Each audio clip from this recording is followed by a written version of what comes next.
BCC community. Thank you for joining us tonight for how to narrate your experience and resume building. We appreciate you coming out, and we really appreciate our guest experts tonight, who are area educational consultants. They are from two different organizations. So we've got Alex Chip with us, who's from Top Score, which is a 6th through 12th grade academic support and test preparation for college, the college application process. And then we have Kathleen Glynn Sparrow and her team from the College Coaches, which is a full service college counseling outfit. So as always, we're just so blessed with such experts in this field to share with us their expertise. So tonight we are focusing on resume building and how to narrate your experience. And just before I pass the mic over to Kathleen and Alex, I want to just put a plug in for keeping an eye out for our emails, where we will share all of our events, including the mock testing that's coming up, but all of our Zoom events that are free and full of amazing expertise like you're about to hear from these folks. So again, thank you to Kathleen and Alex for joining us tonight. And with that, I'll let you take it away. All right, thank you. And thank you, BCC community, for giving us a little bit of your evening. I'm actually in Texas at the moment at the National College Counseling Conference with about 6,000 professionals all talking about college. So I certainly can't get enough talking about it. So let's just jump right into it. For the overview tonight, here's a little snippet of what we're going to talk about. We're going to talk a little bit about the big picture, like what does a resume matter? And when we're using the word resume, it's not the old school definition of piece of paper for a job. This is more your narrative, telling your story, your high school story. And we'll give you some uses for it. And then I will hand it over to Alex, and he's going to start folding things, I guess, like Marie Kondo. No, I'm kidding. But I think instead of this overview, which looks a little serious, maybe we should inject a few funny cat videos, good memes. But we want to keep the tension down in the process. So Alex and I will both, you can count on us for just kind of trying to keep it light, because stress is a disabler, and college process is stressful enough. So let's have fun with it. All right, and here we go. So the big picture, why the heck are we even talking about this? First of all, I know we have an audience that ranges in age. Think about if you have a freshman right now. What were you like at 14? Think beyond your hairstyle and your earrings or whatever. Think about what you were like. Did you have the maturity at 14 to think about your future and college? I'm guessing no. I know I didn't, but we won't go into my high school experience. You don't want to get into that, trust me.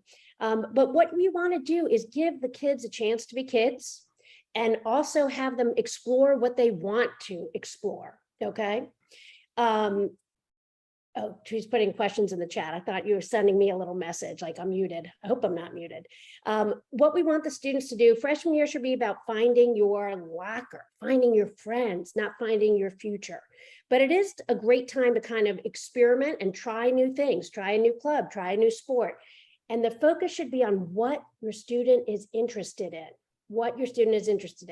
Take this, for example.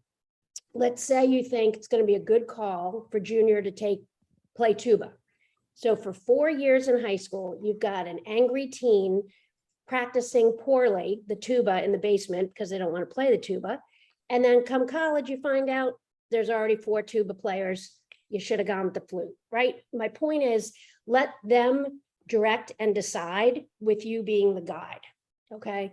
In high school, we have to remember they are in high school. There's a 4-year growing period there before they go to college. So we don't want to just rush them to the finish line. We want to make sure they're trying things that are important to them because it's important to them, not important to the college.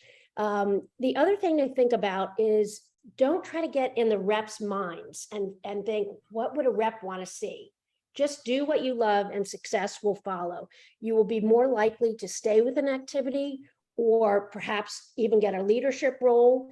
It doesn't have to be president. It can be anything. It can be, secretary, treasurer, or no leadership. But we'll debunk some of those things. Okay.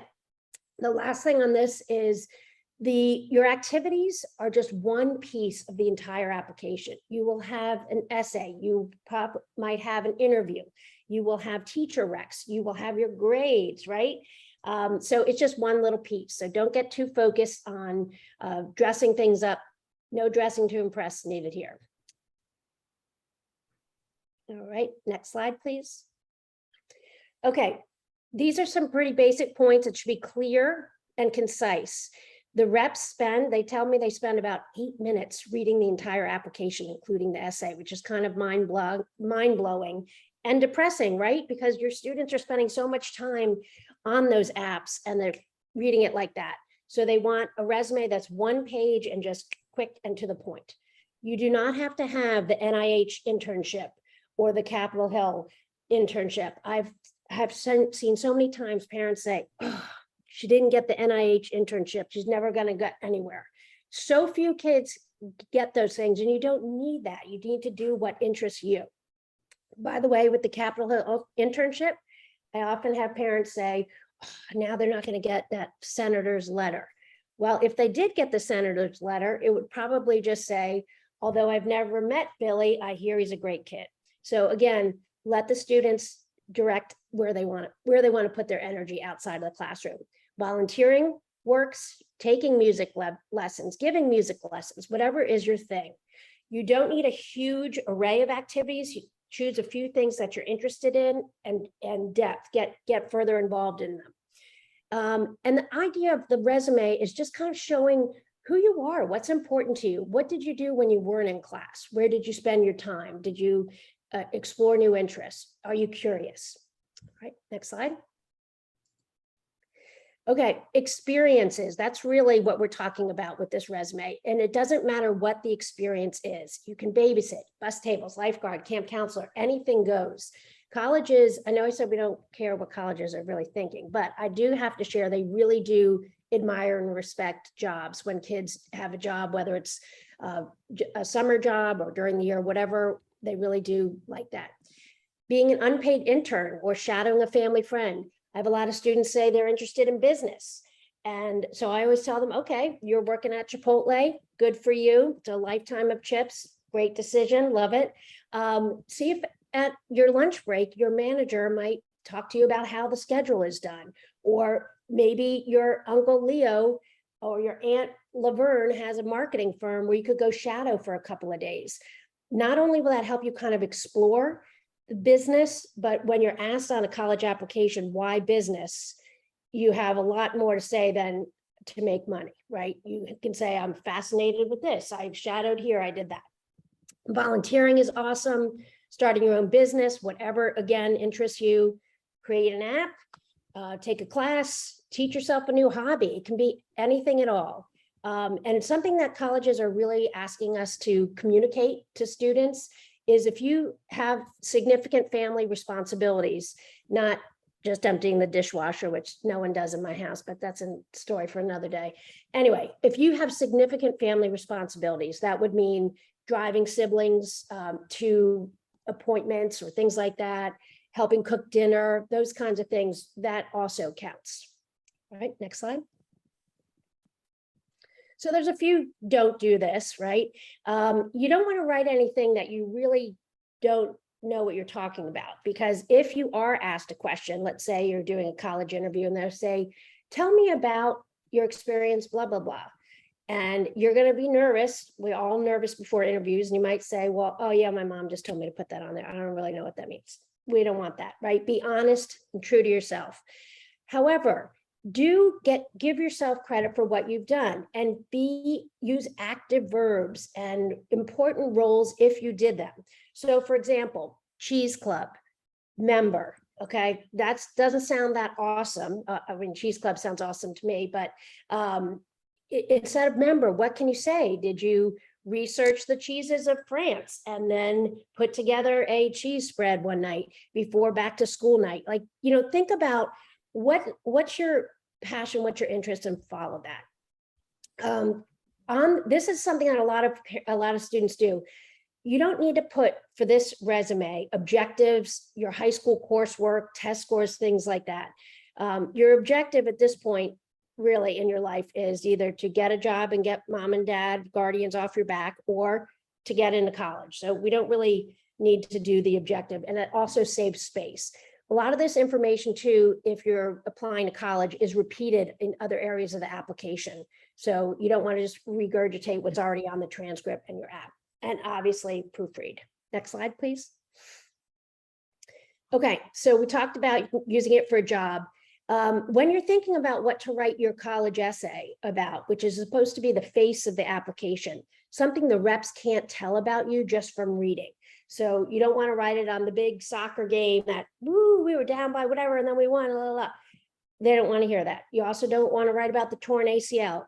We're very sorry for your injury, but the reps are like, you're more than your torn ACL. What's important to you? What else is important to you? The resume will be very handy for the Common App. There's an activity section on the Common App where you can just move things right over from your resume. I always tell students to bring the resume to college interviews or email it to the interviewer ahead of time, because you want them to ask you questions about your resume. You know all the answers to that, instead of a popular and ridiculous question, what 3 dead people in history do you want to have lunch with and why, right? So bring your resume, and it also looks polished and put together.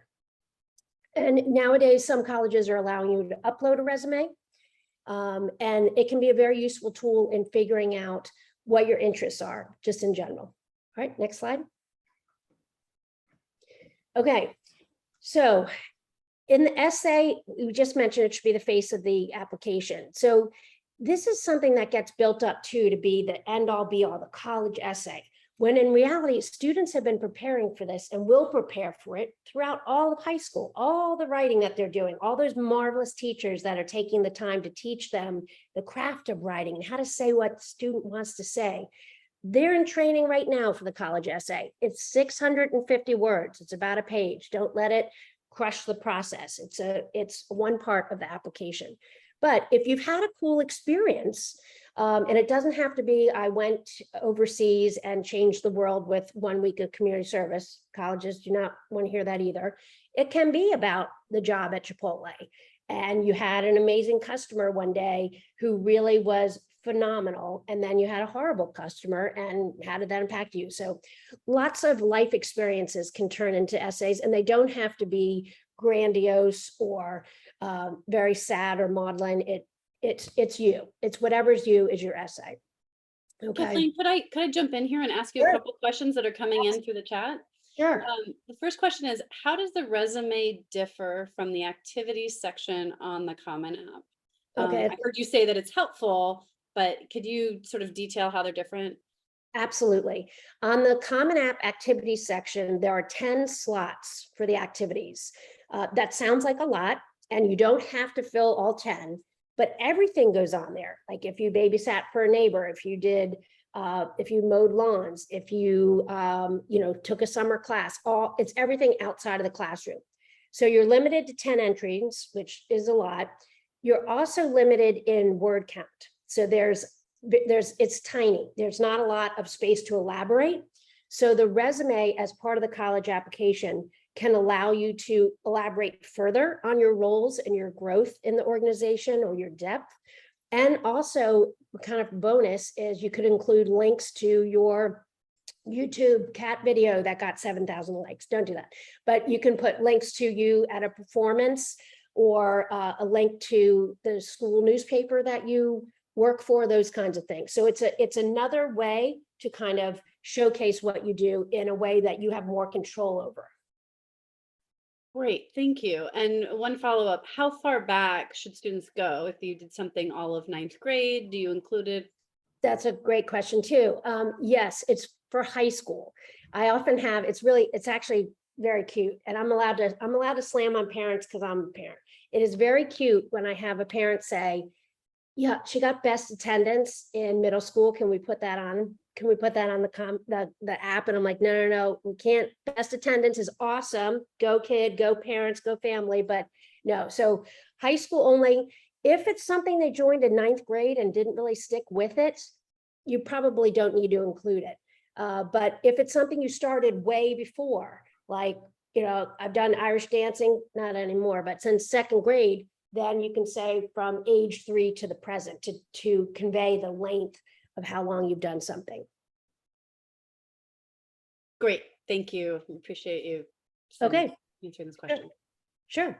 Okay. And we have a essay topics to avoid, little webinar there that I know they're going to send out this presentation. You can click on that later and take a peek about that. All right, next slide, please. Okay, so this is the activities section, right? We talked about action verbs, like you don't want to use the word participate. I could participate in this presentation by taking a nap, which sounds kind of good right now. But, and you don't want to embellish or tell, you know, something that's not true. So you don't want to say I led something if you didn't, but did you help organize something? Or, you know, just think about ways, and parents can help, you guys can actually be super helpful to students too, in helping them remember what they've done. They forget, oh yeah, I did do that, since you remember because you drove them all those activities.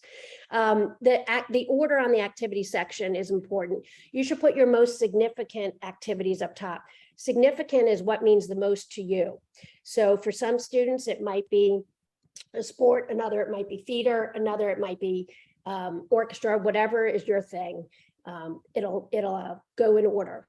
And then there's an additional information spot on the Common App, which is like a blank slate, where it's a great place to showcase anything you didn't get to, anything you couldn't fit in the application that's relevant. You don't want to just put, you know, here's my Pokemon collection, pictures of it. You want to put something like, here is my artwork that I've done.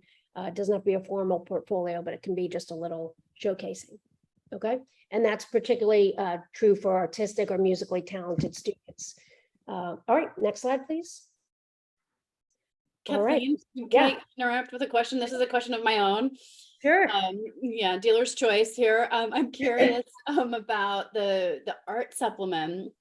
Is that something that, I'm sorry, that was a little fast. Is that something that colleges offer, or you can amend it anywhere you want, or?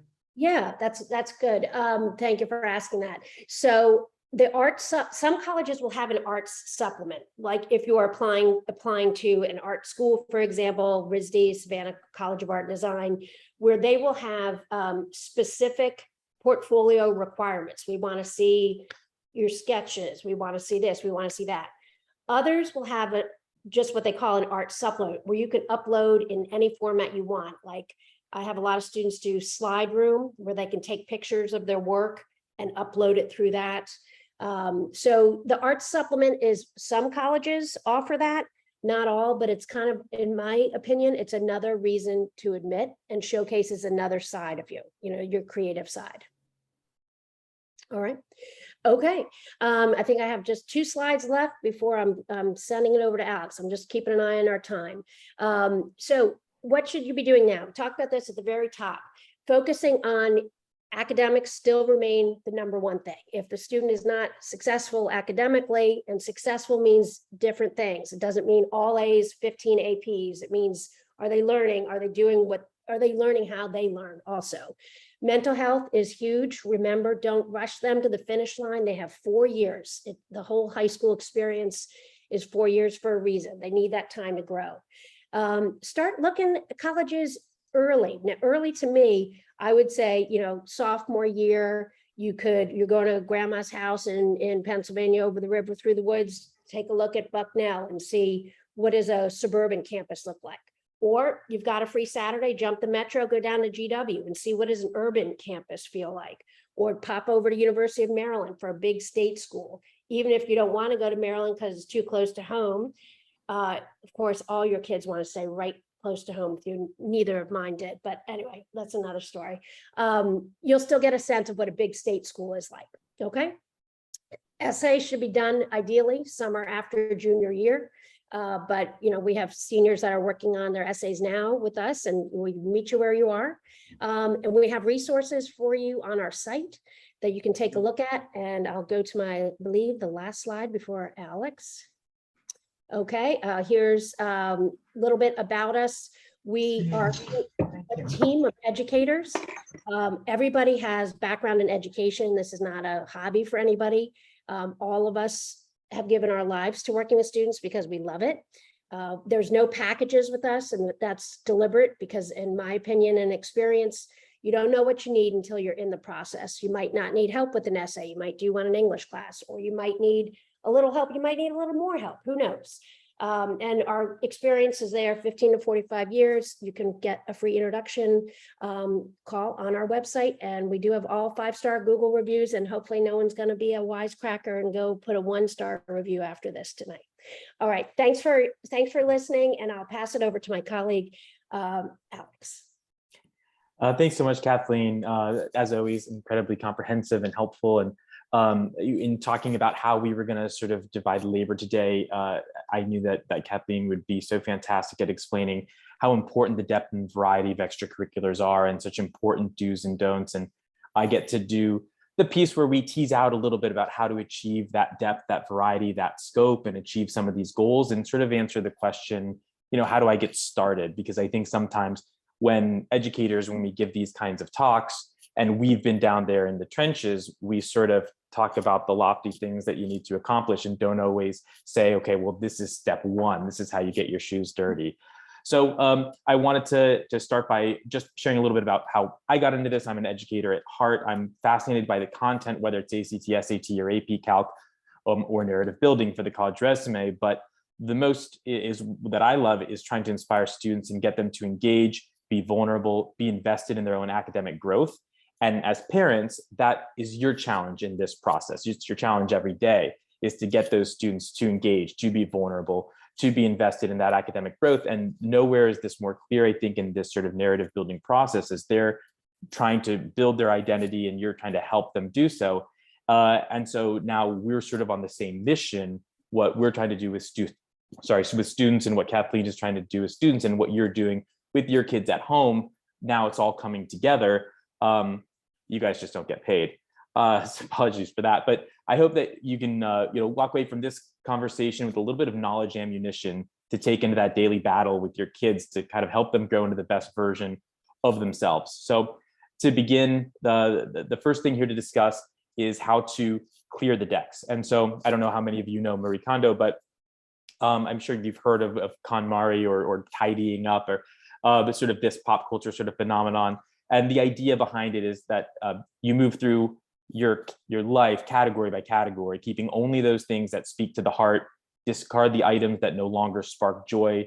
And now, while she was talking about, your underwear drawer, the same philosophy can be used for high school students and their activities, because as you know, a lot of students today, and at our fault sometimes as parents, they're these activity hoarders, and they want to do a million activities and they hang on to them. And I'm sure you know the feeling of driving your kid from soccer, and then you've got to leave soccer early because they've got a lacrosse game the same day. And it's that kind of craziness that it's a good time in 9th grade, but also 10th, 11th grade, to sort of keep coming back to the drawing board and saying, okay, student, okay, child, what are you really good at?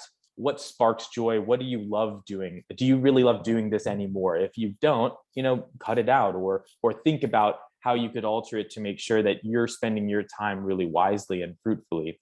That extends beyond just after school activity. That also goes to academics. What is your academic identity? That doesn't mean saying that, from 9th grade, I'm going to be a chem star and everything else goes by the wayside. But as soon as 9th, 10th grade, it's a good idea for a student to start thinking about which subjects they really love, which subjects are the things that they might want to pursue outside the walls of the classroom, to kind of show that intellectual curiosity. It's hard to do that with every single subject. So figuring out where you can funnel some of that extra academic passion and start to build that adds to that narrative that we're talking about. What is my academic identity as a student? And starting to have that conversation with your student 8th, 9th, 10th grade, as long as they're willing to have the conversation with you, or even a teacher can talk to them. Sometimes outside of the home, we need to go to find someone that our student really wants to talk about what they like at school. My 6-year-old won't tell me what they did at school. He won't even tell me what book they read. So I feel the pain. Athletics, what is required at your school and what is really fun? Nobody loves the Frisbee more than I do, but if you're doing intramural Frisbee just to sort of kill time between math class and mom's meatloaf, maybe it's not the thing that you need to be doing every day for 2 hours. So look at your academics, look at your athletics. This is a good activity to do each year, and to say, what is clutter here? What are things that I'm doing that I'm not really enjoying, that don't have true long-term purpose? And again, having fun is a purpose. So not everything has to have meaning in terms of getting into college or getting a great internship, but it should be something that either improves your students' health, their happiness, or some future prospects. And then extracurricular activities, what are those commitments? How much time do each of those commitments take? Are you getting really enough juice out of that squeeze that you want to be spending that much time with it? And then if you do, and then the answer is yes, I do love that activity, I want to continue it, start to plan ahead, start to think about how can we brainstorm, how can we blueprint what this activity looks like, how does it evolve over time? And does it dead end next year? Does it dead end in 3 months? Or is this something that can blossom into something even more interesting? Are there any steps that we need to take now to make that more possible down the line? And the last thing here is to make sure that those activities are sustainable, meaning as they look at activities, maybe they pick something because, oh, I heard my friend did this and I think that'll look good for college. Okay. But if you do it for 3 weeks and because it's such a boring thing that doesn't align with your interests, you're not going to stick with it, it's not going to look good to colleges. So try to pick those things that you really enjoy. Now, of course, every student having that kind of a conversation is going to be difficult and giving a one size fits all sort of demonstration here doesn't work because there's such different types of students. You've got a lot of students who are overscheduled already. And so that Marie Kondo sort of activity is a great one to try to slim it down. And really for the overscheduled kid, look at some of those activities that they're doing. And instead of adding any new activities, ask, how could we scale this? How could we look to the next couple of years? If you're playing piano once a week with your instructor and you really like it, are there any ways that we could spread that piano to other parts of your life? Could you be doing that for community service? Could you be doing that as part of a cool jazz band? Is there any way that we can look to connect to your community with that skill that you really enjoy and amplify that idea, that activity? Another student is going to be more of a blank page. I have some students who are overscheduled. I have some students who finish school at 2:30 and have nothing to do for the rest of the day. And for those students, they need a little bit of, they need some ignition from their parents. Help them to create a list of skills and passions, things that they're really good at, things that they really love. And this is sort of where I can give a little shameless plug because my business director always gets mad at me because I never do so. But we have a program Build where we help students to match what they're really good at, what they love, with projects that they have to complete. And so they're finding ways to match things that they like with activities out in the world and build projects around them. And so they can do that on their own with the help of their parents or with people like us. And then of course, you're going to have students, the rebellious, recalcitrant student, who you're going to have to bargain with. It's not as easy as sitting down and just saying, okay, let's make a list of your skills and passions and think of activities that would align with those. It would be lovely if kids were so welcoming to our advice as parents. But frankly, we're going to have a lot of students who are going to fight back a little bit, push back a little bit on talking about those things. And they already know that you're not going to necessarily value the things that are important to them. And they know that for them, gaming, they love video games. That's going to be hard for a parent to really be like, oh yeah, I'm really excited about that. That's going to be a core part of your future. But if you know your student is not going to listen to you, if you try to push things on them that you think are best for them, at least maybe meet them halfway and see, well, what do you think is best for you? What do you think is joyful? What do you have fun doing? Because gaming is still technology, metal is still music, goth is still in a way fashion. And so maybe you can help them to take something that they really enjoy and challenge them to elevate those same interests rather than trying to swap out their interests for things that you think are more worthwhile. So now, spheres of experience, what this means, what I mean by sphere of experience, a sphere of experience lies at the intersection between a person and the world. So these are the places where your student interacts with the world, and making this list of your students' skills and passions and going through each of these spheres and brainstorming about alignment is a really great way to start this process. And in looking for tangible ways that we can try to achieve some of the goals that Kathleen was talking about earlier, this is a great place to start. Your list of skills and passions, start going through each of these spheres of experience and find where are there ways that these skills and passions can manifest within these different spheres. From an intellectual level, intellectuality goes beyond the walls of the school. There are a million college courses out there. There are museum associations you can join. There are societies that are, probably mostly college students and adults, but that's one of the things I think colleges find interesting when a student goes beyond their peer group to pursue an interest. Entrepreneurial, not every kid has to start a business or a nonprofit. They can join another friend's business and just say, I'm really good at this. Let me do this for your young business. Work experience and internship. See if an internship or work experience can grow. Just like Kathleen was saying, maybe you're the chip guy at Chipotle, but then look at maybe, okay, in the next year, can I be a part-time manager? In the next year after that, can you build a plan so that that work experience or that internship experience can scale up over time? And then I won't go through each of these topics as we move forward, but these are all different spheres of experience and so many different ways that you can take something that you're really good at, that you care about, and find a way that that can manifest in the real world. The last one, just to be careful of, just a little cautionary tales with travel. Travel as a sphere of experience, to us, it's so important and so valuable in sort of our personal growth, everybody on this call. But you have to be careful about what you put in the college admissions. Kathleen is the first person to say, you got to watch out for pay for play opportunities to go to Peru and build houses and then come home and write a college essay about it, about how much more you appreciate things. The college folks have read that. They're not very impressed by it. However, if travel is a part of your life and it connects to your skills and passions, that's a place where there might be an intersection that's worth talking about, writing about, sharing. Experience webs in the narrative. So the first thing to do, we have the skills and passions, and then we see how those align with different spheres of experience. And then to take it from JV to varsity, let's now start putting some of those spheres together. And that's what creates the narrative.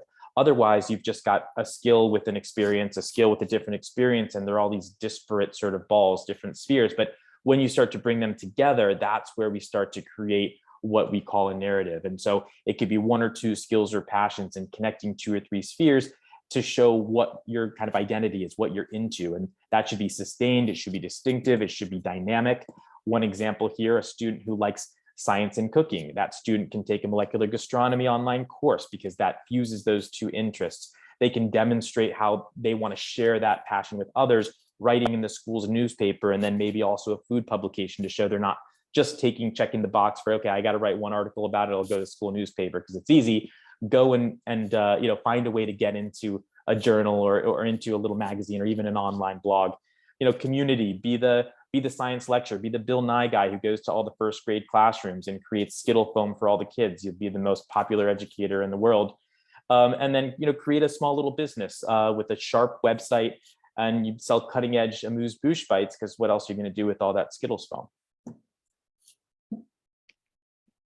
Alex, can I just tell a quick story? Sure, please. I teach first year students at Georgetown, and today in class, a student of mine who is an incredible student, football player, he's going to be president someday probably.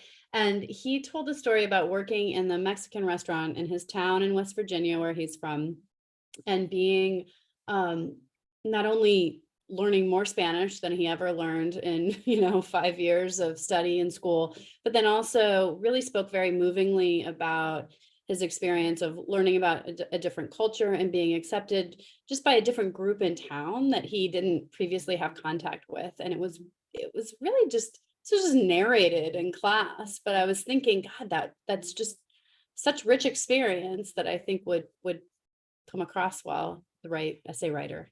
Absolutely. And I think so many of these experiences can start as humble endeavors, but then it's just they grow into different ways, and that you have to just be open to that and then make those connections and make sure that when it comes time for the resume or the essay, that those connections are still conscious, and you try to share those connections like the student was able to do in the class, right?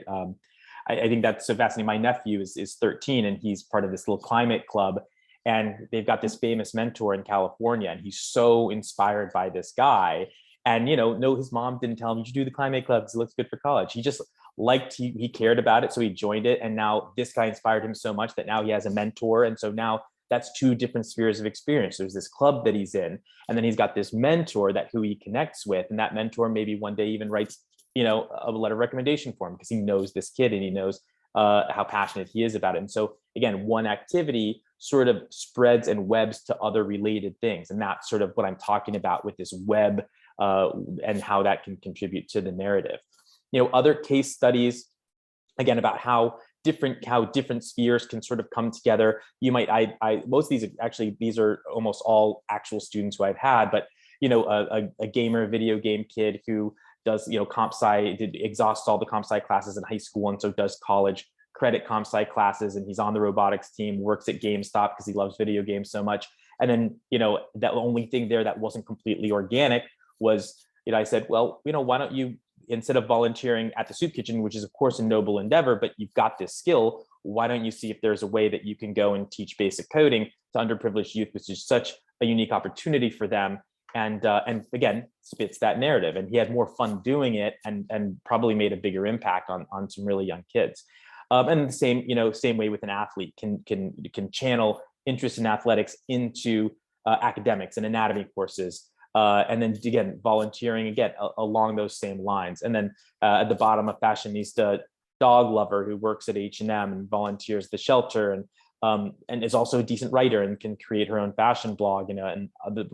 Finding this picture was the most fun because there are a million images of dogs dressed as humans. It's a huge business. So if this is actually one that I'm going to make my kid do. Next slide. Thanks so much. Academics, stretch but don't break. Of course, a part of your narrative is your academic identity, and so you want to be strong in what you're sort of putting forward as your academic strengths. And so early on, you want to stretch but don't break. And so what does that mean? People sort of say that, and what that means is don't sort of go from having no honors classes to then saying, oh gosh, well, college is coming up in 3 years. I've got to do 4 AP classes. It's too much, and frankly, Gumby looks so happy there, and we don't, that's not a really realistic way for your student to look when they're stretching too far. So focus on the rigor of curriculum in those subjects where your student is going to be putting themselves forward to colleges saying, this is who I am, this is where I'm gonna do great things in this world. Focus on doing honors and APs more in those classes. And then maybe you don't have to do 18 APs, do APs in those subjects or honors in those subjects where you wanna stand out and where you wanna further of your eventual career. Part of that on the concrete side is, for instance, knowing your add drop rules. So if you're on the fence about whether you can hang in this AP Calc class versus senior calculus, know the add drop rules for your school and know how long you have to make that decision and say, okay, that's a decent amount of time. I'm going to prepare in August. I'm going to go into that class really ready. And if I'm still struggling within that time period, I'm ready to drop down to senior calculus, but I'm going to give it a try. I'm going to go for it. And my shameless plug number 2 is we do have a lot of students who specifically in math and science, really, which are classes that can really start very fast in the school year. They'll work with us in August, looking at what are the first 2 or 3 months of this course entail, and can I get a little ahead so I go into that first class and that vocabulary from the teacher is already making sense to me. And as far as scaling up in moderation, again, it doesn't have to be, add one more advanced honors or AP class every year, but more so it's in moderation. Don't add 3, don't break yourself. Instead, focus on saying, what are the classes I love the most? And let me stretch myself to achieve higher courses in those classes. And the last thing I'll say is math, and specifically, it's actually not something I would have really intuitively recommended 5 years ago, but a lot of my students have just organically found a way to take a math course over the summer and get 1 year accelerated in school and done AP Calculus as a junior, and then had more options senior year for electives to do AP Stats if they're really into business, et cetera. So that's one idea of stretching but not breaking, getting something done in the summer and being a little accelerated. And Alex, I just want to remind you, we just have a couple minutes till we want to leave some time for questions at the end. So I know you've got maybe 3 or 4 more slides here. So got it. I'll zip through this one. So for test optional, as far as who should forego testing and what that means for your narrative, there's a couple sort of bullet points here about what might be a good idea for a student, with scores at a certain, area with anxiety and slow processing, who it's going to be such a struggle that instead it might be better to reallocate that time and use that time to further the narrative. And so don't think of it as like, oh my gosh, my kid's not going to have a test score that's freaking me out. Instead, say, oh my gosh, my kid's going to have 40 more hours to spend doing what they love. And that is kind of the big takeaway for me from test optional, that if that's the way you go, just reallocate that time into something way more awesome than testing. Checklist of fun. very important. Top scorer makes absolutely no guarantee that completing this checklist with your teen will be fun whatsoever. However, if you do this checklist, again, don't expect that each one of these is that you're going to pass with flying colors. You do your best.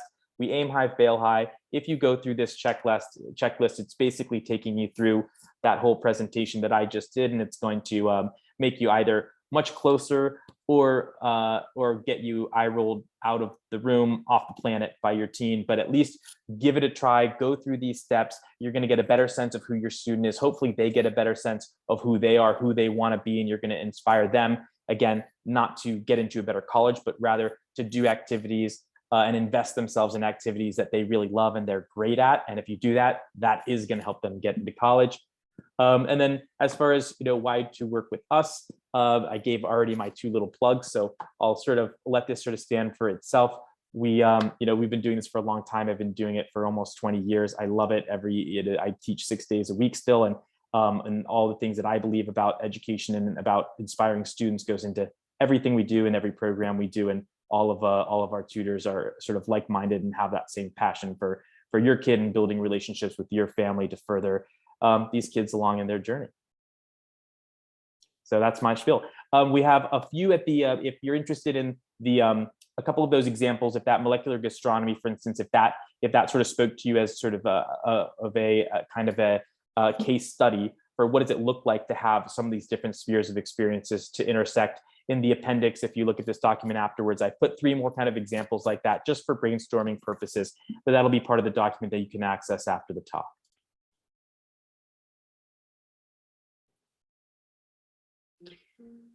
Thank you so much, Alex. That's a really great takeaways. I love the Marie Kondo, the list. I love so much of the advice, and I love the idea of figuring out the sphere of experience. That's something that I hadn't thought about before. That's a really helpful takeaway. So thank you. I'm going to put Kathleen up here with you.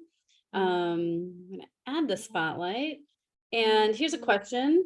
A student can do a summer class of math and the school will credit this, and the student can advance to a higher level. I'm a new mom in the United States and my student is in 9th grade. Now this is, oh, sorry. Yeah, go ahead. But this is school specific, of course. I don't know BCC's exact rules in terms of which math courses you might be able to take for credit over the summer. Most schools, there is certain options. Of course, you have to pass certain standards in order to try to get on an accelerated path, but most schools do offer that opportunity. And specifically, I've seen students take advantage of it on their math courses. One thing, this is a throwback to my experience in high school as an academic dean, but we would also often have students take geometry. To those of you who are non-US educated students, that geometry in the United States is often a little bit of a veering off of the algebraic trajectory. And so geometry can be a really nice sweet spot to take in the summer. Any other questions, please drop in the chat. I'm going to give people time to think.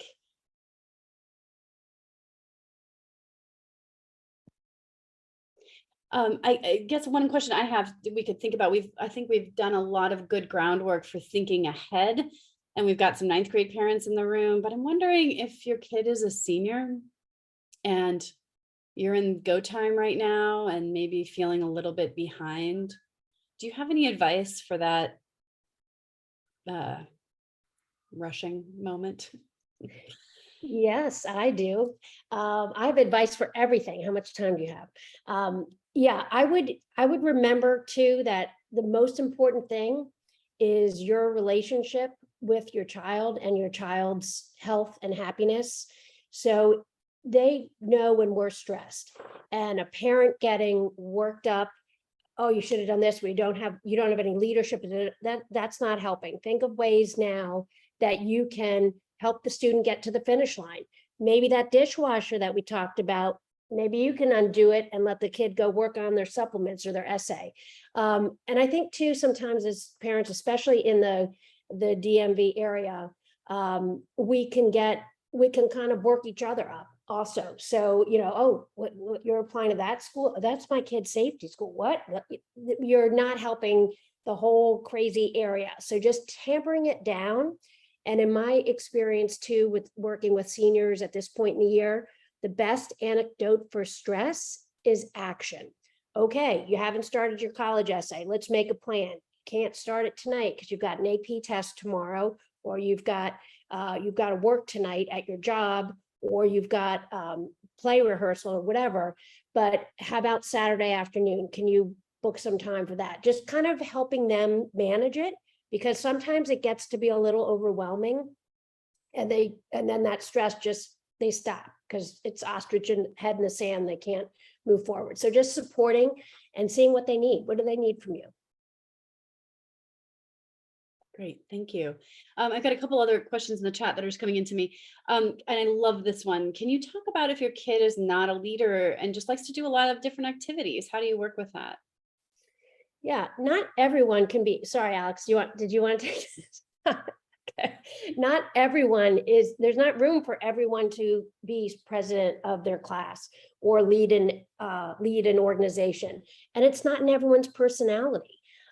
So you don't have to have leadership. It's not checking boxes. You can be a leader by volunteering. You can be a leader by taking care of your siblings at home and helping with cooking meals because mom, dad were working late, or whatever the family dynamic is, and you're stepping in and helping. That's leading. You can be a leader in writing. You don't have to be an extrovert, like annoying people like me who talk all the time. You can lead in your own way. And I think the best way to find where you want to lead is what is important to you. If you do that, it'll just kind of come naturally. Great, thank you. I've got a couple other questions in the chat here. What if your kid mostly does sports? What does that look like? If there's and perhaps part of this question, I'm not sure, but is like if there's I hate to even say this, like imbalance, or just, a total focus on the sports side.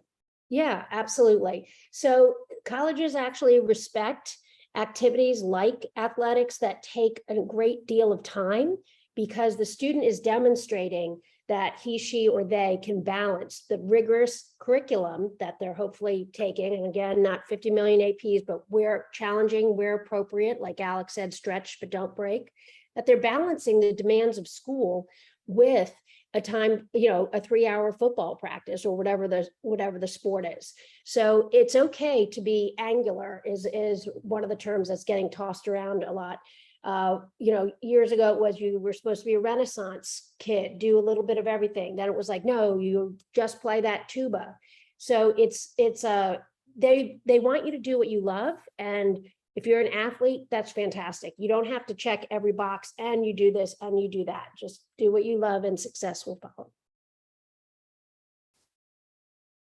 Alex, anything to add? Sorry, I didn't want to. No. I think I spoke a little bit to that with with one of the case studies. I think that there's so many opportunities for athletes to explore athletics off the field. And I think that as a parent is where you can get them interested and say, all right, well, let's look at some of these different spheres and see what's interesting you from a data perspective. I mean, data analytics is so huge in sports right now. So if you've got a kid who's an athlete and is interested in math, why do those two things exist on totally different roads? Let's get them to intersect and find that find where those two things can align. So, and I think that's something that the kids, they're all trees, no forest. And that's what you're bringing as the parent, is to be able to see that big picture for them and say, you know what, you're doing this and this, like, wouldn't it be cool to combine them, and let's brainstorm about it. So I think as an athlete, you're maybe just, if you're only going to practice and going to class and practice in class and practice in class, that might feel maybe too angular, unless you're gonna be a D1, D3 athlete or something.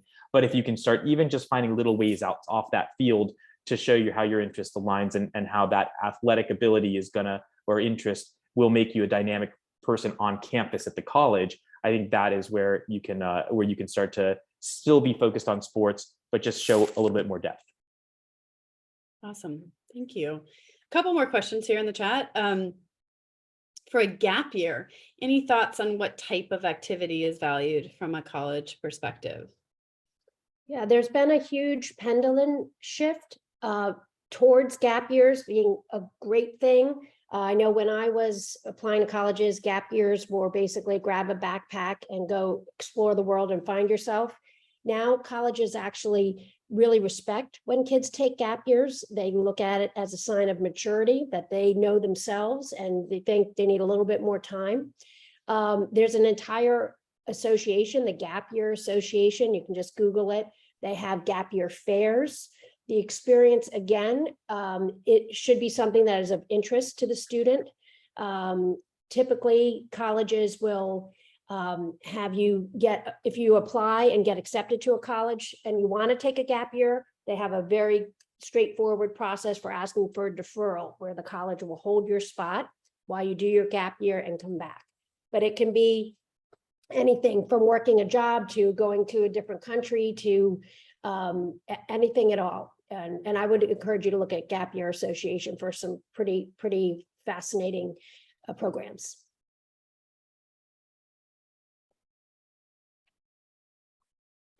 Okay. One last question here. I'm just going to stop the screen share here so we can just look at your faces as you answer. Two more questions coming in. One, do most schools require a resume? Or is it more useful, I think, to fill out the activities list? Yeah, most schools do not require a resume. I would say the more highly selective schools often give that option. But no, it's not required, but the activities section is on the Common App, and all colleges, to my knowledge, ask about activities because they want you to get, they want your kids to get involved on campus. They're not going to be the ones, sitting in the dunking machine raising money for the local charity. They need the students to get in and run things on campus, so they want to see what you're doing now. Got it. And another question here: how can you use the practical experience gained from a part-time job? I'm not. I think the question might be like, how can you narrate that from a part-time job? I mean, I think one example would be what we talked about earlier with the student I was citing, where he was a busboy in a Mexican restaurant, but he found a whole new community. He practiced his Spanish, he earned money that he's using now in his first semester. I don't know. How would you narrate that in that? I know in the Common App, there's that section of, in a lot of the college supplements of describe, or what have you learned from an extracurricular or work experience? You want me to take this, Alex, or do you want to? No. You go ahead. Okay, and feel free to jump in and add. So yes, there's often a question. Colleges have the main essay, and then there's often supplements, I call them pesky paragraphs, or little extra paragraphs. They say, okay, thanks for that and that and that, but how about this question? And one is often talk about a meaningful extracurricular or work experience you've had and what you've gained from it. I think, any part-time job, the colleges, they tell me they love it when kids work, and especially that, again, just like with the sports or the theater, huge time demand things, that's balance. You're balancing your schoolwork with extracurriculars, with academics. All academics and schoolwork are the same. But anyway, so you're learning how to work with people. You're learning how to show up on time. You're learning how to answer to a boss. So I think there's lots of ways to explain it in the very basic, straightforward way, and colleges get it. And remember, they're spending very little time on the app, so they're going to say you worked and had a job, and that's awesome. They're not going to go too far into it. Great. And I think we have time for one last question that's come in. If your kid goes to religious school after school, like Hebrew school, is that something colleges care about? What about summer camp? Summer camp seems so cliche. I'm quoting someone here. Yeah, because absolutely. I personally love summer camp. Yeah. So any activity outside of the classroom is really fair game. It's how you're spending your time, what's important to you. Absolutely put Hebrew school on there. That shows something that's important to you. It's part of your identity, your culture, religion. Same goes for cultural activities, or maybe you go to Saturday school. Some cultures have that goes on there too. really nothing's off limits for what goes on the activities. And just to add on to that, to speak of narrative like web building, think about what other kind of activities can be connected to that. I had a student who went to Hebrew school, and actually there he met another student who was part of this group of Jewish students and African American students who studied the history of sort of the discrimination against both groups, and they did like a field trip down to Selma. And it was just this really amazing experience that he got through Hebrew school that obviously connected as well to that identity that he had, but also explored community, explored, there was a history component of it. They did a lot of study of it and research. And so it just touched on so many different sort of facets of life that it all came through Hebrew school. So I think the idea of both sort of answering the practical experience gained from a part-time job or religious school is both to always keep your eyes open and to see where you can go from there and what can you connect that to, because then that is what also I think feels real on the application. It doesn't feel superficial or manufactured because one thing grew out of the other, and that's what we should always be looking for. Great. Well, that was wonderful. I think we should leave it there on that note. We so appreciate your time and your expertise. Thank you so much for sharing this evening with us. We will be sending out this recording and posting it on our PTSA YouTube channel.